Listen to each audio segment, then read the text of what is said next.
नमस्कार दोस्तों। स्वागत है आपका अनोखी कहानी में, जहां मिलती हैं अनसुनी कहानियां और दिल छू लेने वाले किस्से। कहते हैं कुछ कहानियां सिर्फ सुनने के लिए नहीं होती, महसूस करने के लिए होती हैं। आज की कहानी वैसी ही है। बुद्धि बनाम बल, चालाक बंदर और मक्कार मगरमच्छ की दास्तान। गंगा नदी के किनारे बसे एक घने जंगल में कई जानवर शांति से रहते थे। उनमें एक बेहद बुद्धिमान और चालाक बंदर था, जिसका नाम था बिंदु। दूसरी ओर उसी नदी में एक मगरमच्छ भी रहता था, जिसे सब कदरू के नाम से जानते थे। कदरू अपनी ताकत पर बहुत घमंड करता था और अक्सर कमजोर जानवरों को डराकर अपना काम निकलवाता था। मगर इस कहानी में जब बल और बुद्धि की टक्कर होती है, तब असली जीत किसकी होती है, यही जानना है। एक दिन दोपहर की चिलचिलाती धूप में बिंदु आम के पेड़ की सबसे ऊंची डाल पर बैठा हुआ पके आम खा रहा था। उसका मन बहुत प्रसन्न था, क्योंकि वह आम अकेले खा रहा था और नीचे कोई जानवर नहीं था जो उसकी शांति भंग करे। उसी समय कद्रू नदी के किनारे आया और ऊपर देखकर बोला, अरे बिंदु, नीचे आ, जरा मेरी मदद कर दे।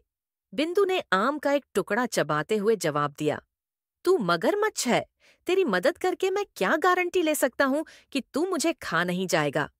कदरू ने मुस्कुराते हुए कहा, नहीं नहीं, मैं तो बस तुझसे दोस्ती करना चाहता हूँ। बंदर ने आंखें सिकोड़ते हुए जवाब दिया, दोस्ती? तू और दोस्ती? हाँ हाँ, जैसे बकरी शेर से दोस्ती करती है।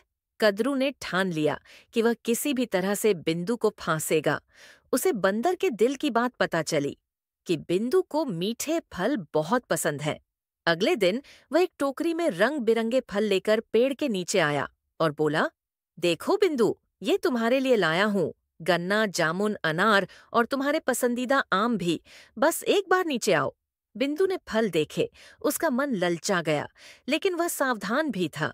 वह बोला, ठीक है, फल वहीं छोड़ दो और पीछे हट जाओ, मैं खुद ही लेकर चला जाऊंगा। कदरू को समझ आ गया कि यह बंदर इतना आसानी से नहीं फंसेगा। एक दिन जब बिंदु नदी किनारे फल इकट्ठा कर रहा था, अचानक पानी से कद्दरू छलांग मारकर बाहर आया और बिंदु की पूंछ पकड़ ली। बिंदु चिल्लाया, छोड़, तूने कहा था कि तू दोस्त बनना चाहता है। कद्रू हंसता हुआ बोला, मैं तो बस आज का खाना पकड़ रहा हूँ। बिंदु ने अपने तेज दिमाग का इस्तेमाल करते हुए बोला, अरे, अगर तुझे मेरा दिल खाना है तो वो तो पेड़ पर ही छूट गया। मैं तो बस खाने के लिए नीचे आया था, दिल ऊपर ही रखाया। मगरमच्छ कुछ पल सोच में पड़ गया, फिर बोला, तू झूठ बोल रहा है। बंदर बोला, अगर मैं झूठ बोलता तो यहाँ क्यों आता? तू मुझे ऊपर ले चल, मैं तुझे दिल दे दूंगा। कद्रू बंदर की बातों में आ गया और उसे वापस आम के पेड़ की ओर ले जाने लगा। जैसे ही बिंदु ने पेड़ की डाली पकड़ी, उसने जोर लगाकर छलांग मारी और डाल पर चढ़ गया।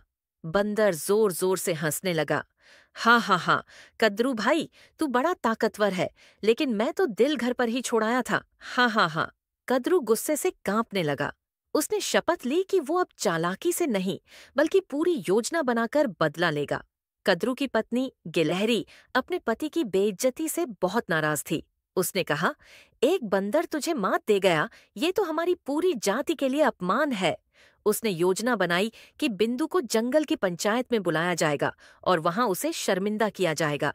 जंगल के सभी जानवर एक बड़ी सभा में जमा हुए। बाघ, हाथी, सियार और उल्लू सबने संघर्ष को गंभीरता से लिया। बिंदु को बुलाया गया। उसने कहा, अगर यह सभा है न्याय की, तो मैं न्याय के लिए तैयार हूँ, लेकिन याद रखो, चालाकी पाप नहीं, आत्मरक्षा है। सभा के प्रधान वृद्ध हाथी ने कहा, फैसला तब होगा जब बिंदु और कद्रू में मुकाबला हो, लेकिन लड़ाई से नहीं, दिमाग से। एक प्रतियोगिता रखी गई। 5 चुनौतियां, जिनमें पहेली, धैर्य, योजना और शब्दों की ताकत आजमाई जाती। बिंदु ने हर चुनौती में शानदार प्रदर्शन किया। उसने न केवल पहेलियां हल कीं, बल्कि मगरमच्छ को शब्दों के जाल में उलझाकर उसकी चालों को भी उजागर कर दिया। आखिरी चुनौती थी, जंगल में खो चुके बच्चों को बिना हानि पहुंचाए सही सलामत वापस लाना। बिंदु ने अपनी फुर्ती और रणनीति से बच्चों को बचा लिया, जबकि कद्रू अपनी भारी देह के कारण रास्ता भी नहीं पहचान सका। सभा ने फैसला सुनाया, बुद्धिबल से श्रेष्ठ है। बंदर बिंदु को विजेता घोषित किया जाता है। कदरू ने शर्म से सिर झुका लिया।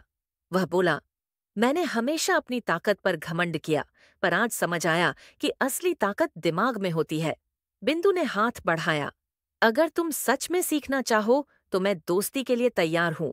और यहीं से शुरू हुई जंगल में एक नई मित्रता, जो बल और बुद्धि की समता से जन्मी थी।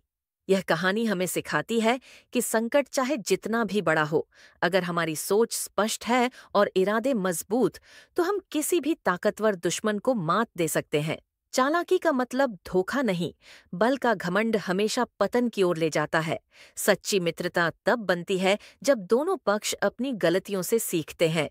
अगर आपको यह कहानी पसंद आई हो तो कृपया इसे साझा करें और बताएं कि अगली कहानी किस विषय पर होनी चाहिए।